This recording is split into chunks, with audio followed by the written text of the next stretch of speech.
किस मकसद के लिए आई थी यहाँ पे आज? हम यहाँ अभी राशिद मुगल साहब जो हैं, जिनको दिन दहाड़े गांदरबल में उनका कत्ल किया, और मैं आपको इन आदमी के बारे में कुछ चीजें बताना चाहती हूँ, क्योंकि कश्मीर में हमसे हमेशा प्रूफ माना जाता है कि अगर कोई बेगुनाह है आप हमें सबूत दीजिए। सबसे पहले ये एक ऑर्फन थे, यतीम थे, और आप देखिए यहाँ के डोमिसाइल सर्टिफिकेट जो हैं, सोशल वेलफेयर का एक काम करते थे। डोमिसाइल सर्टिफिकेट हो या ये स्पेशल हेल्थ के डिसेबिलिटी सर्टिफिकेट, नेक इंसान थे। इनफैक्ट वो पॉलिटिकल भी थे, पीडीपी जो हमारी जमात है उनके वो वर्कर भी थे। 30 साल की इनकी अभी उम्र भी नहीं हुई थी। सुबह वो यहाँ निकले, खान ड्रेस में निकले, कमीज सलवार पहन के निकले, और जब उनकी बॉडी मिली तो उन पे हथियार प्लांट किए गए।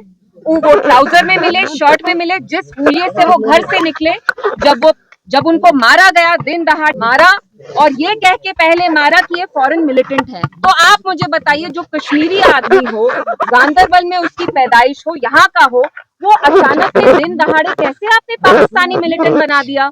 मैं यहाँ पुलिस के खिलाफ बात करने नहीं आई हूँ, मेरी यहाँ फैमिली से बात हुई। वो कह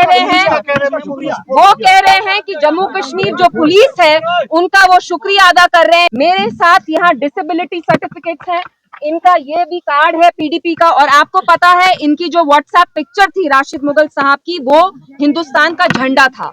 तो मैं यहाँ एलजी साहब का शुक्रिया करना चाहती हूँ। आपने एक इंक्वायरी बिठाई और आपने कहा 1 हफ्ते में आप उस इंक्वायरी का जो नतीजा है वो सामने लाएंगे, लेकिन एलजी साहब, फैमिली से बात करने के बाद मैं इस नतीजे पे आई हूँ, राशिद मुगल साहब वॉज एन इनोसेंट सिविलियन, जो नहीं पता किसने मारा, दिन दहाड़े मारा।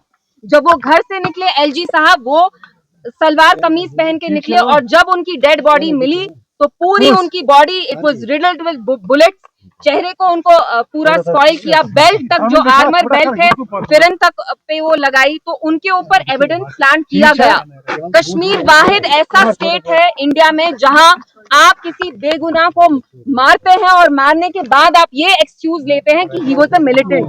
आप चाहते क्या हैं, यहाँ के नौजवान लड़के करें क्या? और दूसरी चीज, माय हम्बल अपील, और ये आप समझ जाइए, यहाँ के लोग कह रहे हैं अगर आपने राशिद मुगल साहब की body within a week, 1 हफ्ते के अंदर अंदर अगर आपने इनकी बॉडी वापस नहीं दी, ये यहाँ सड़कों पे निकलेंगे और एजिटेशन करेंगे, क्योंकि राशिद मुगल साहब पीडीपी का क्या स्टैंड रहेगा? पीडीपी चाहती है इस फैमिली को इंसाफ मिले। जो दिन दहाड़े इनका आपने कत्ल किया, हम चाहते हैं ये जुल्म ना हो और आप इनको इंसाफ दें।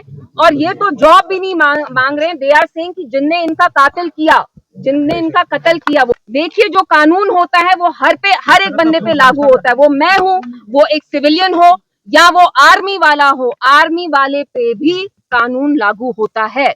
आप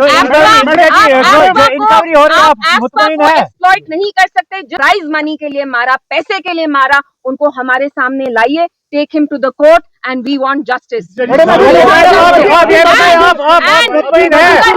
इंक्वायरी दिखाई कि आप मुतमईन हैं। हम मैडम अभी मैसेज चल रही है,